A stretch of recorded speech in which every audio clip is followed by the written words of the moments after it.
Yeah, Jennifer was there. We saw a car, so we figured it was Jennifer. Yeah, she was there. Our regular side. Oh, that's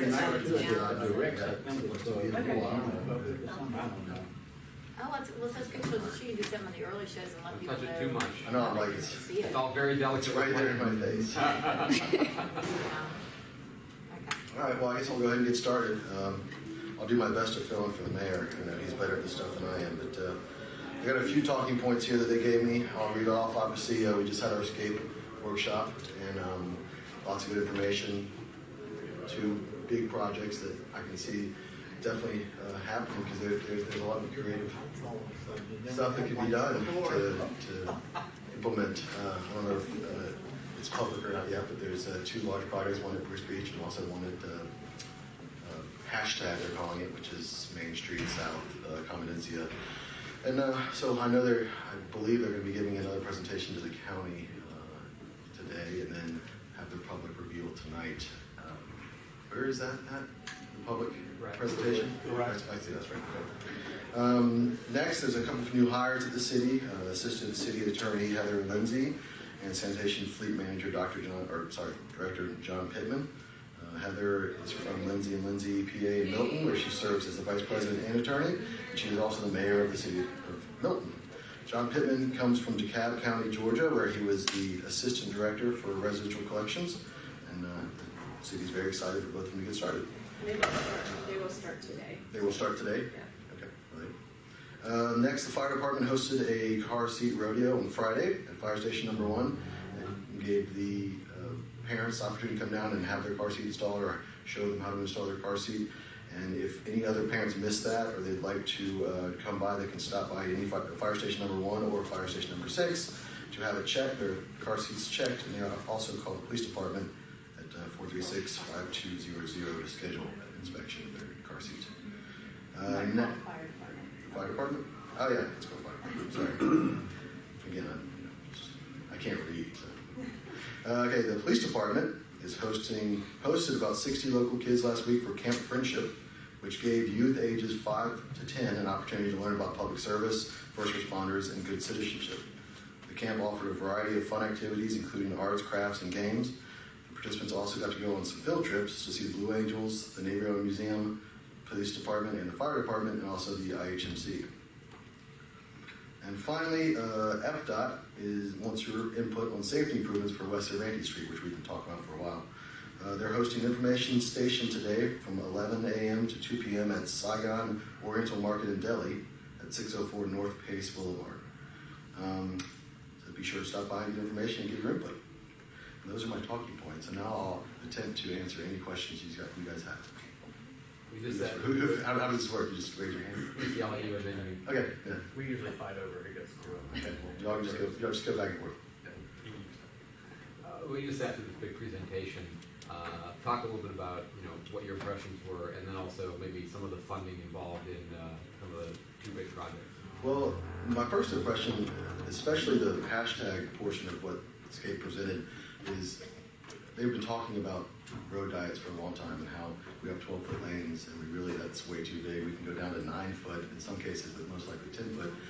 And that I can see getting implemented pretty easily, because they had a lot of information on just painting, just restriping, repainting, and there's not a lot of cost involved in that.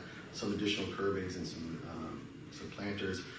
I think that portion can get funded incrementally, fairly quickly, because again, there's a lot of stuff that can be done, nominal amounts. There is some street reconstruction that they're suggesting, so that would be obviously a lot more expensive. Cedar Street, they want to open basically Cedar Street east and west from Bartram Park all the way to the Maritime Park. A lot of that can be done, but they want to install the Wolfner, which is the street sidewalk combination.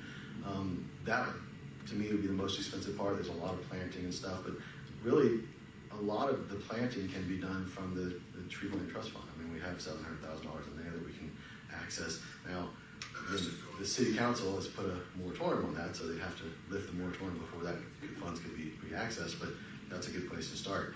The Bruce Beach is a lot more, that's going to be a lot more money and funding as an educational center. It's not a community center anymore, it's educational. And they're talking about relocating dirt and adding steps, and that's going to be a large project. Funding for that, I'm not sure. I know, obviously, grants and the mayor last city council meeting did mention about working on towards trying to get some grants to do some of this work. So I think that's the first step, but our budget process is coming up, and so I'm sure there'll be some discussion at our budget meetings about how we can do some of this stuff.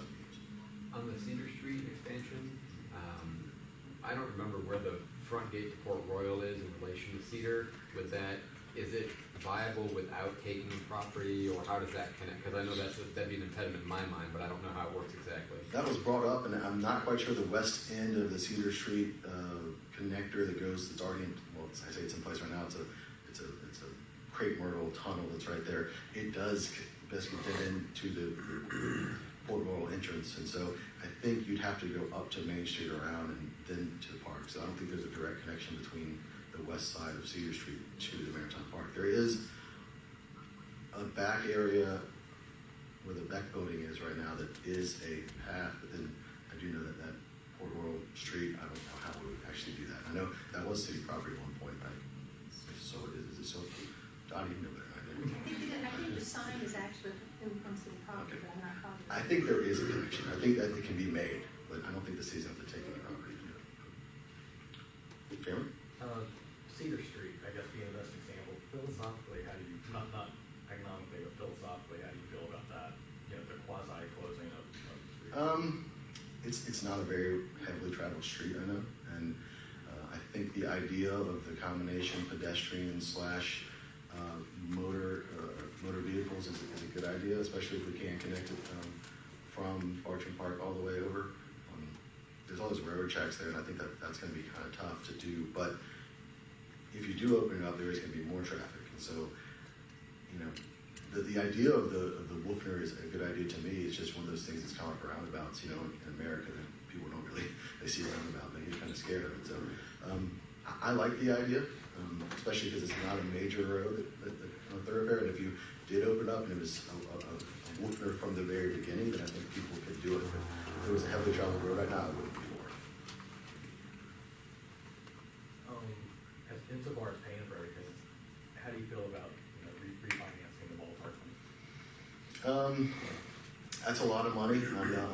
I'm a little weary of that because it is a long commitment. Although there's some talk about getting rid of CRAs.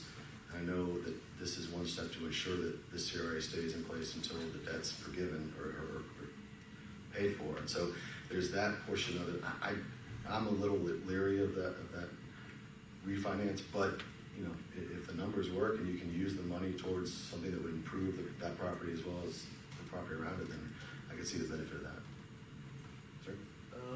I guess procedurally, what would be the next step for the city? I know to the point it's been largely kind of citizen-led study. Now that, you know, it's kind of in the city's court, if or how you proceed, I guess what would be the next step? I think just look for funding is the next step that the city has to start getting their head around, because again, none of these projects can go forward without funding. So our budget, I believe we're getting next month, and we'll start looking at that. And we do have, you know, the OST funds that were renewed, but a lot of those have been spoken for. But I think there's going to have to be some outside money that's going to come in. Maybe private, it could be public or private. That could be a combination of the both. I do think that the private sector knows that they'll benefit from this, and so we'll see. You never know. On the soccer complex or soccer field? Soccer field, yeah. Yes. Improvements to Hitchman Park. We found out last week about the additional $750,000 it's going to take to finish up that project. Everybody seems kind of optimistic about that, but that's still $750,000. You expect that to be a challenge, or do you have identified funding for that? I've been told that the funding has been identified, that it will be in the budget when we receive it next month. I don't know where the money is going to come from right now. It's lost money, I've been told that, yes. I'm not sure, but again, there's projects that may not get done because we're moving money from that. I'm not exactly sure which areas of loss it's coming from, but I do know that a lot of that money is for some of the improvements that the citizens requested, the berm in the back, the upgrades and some bathrooms and whatnot. So I know that it's been, I guess the funds have been located, they're just going to be in the budget when we get it. And then I do feel like there's going to be some headwinds we're going to have to, or I guess the budget's going to have to go through in order to get that done.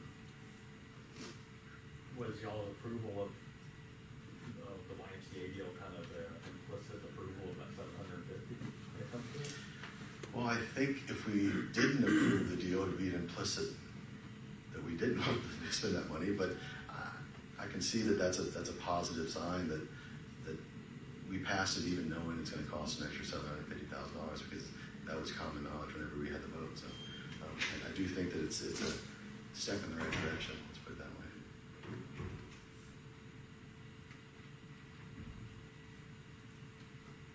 Anybody else? You good? Okay. Thank you.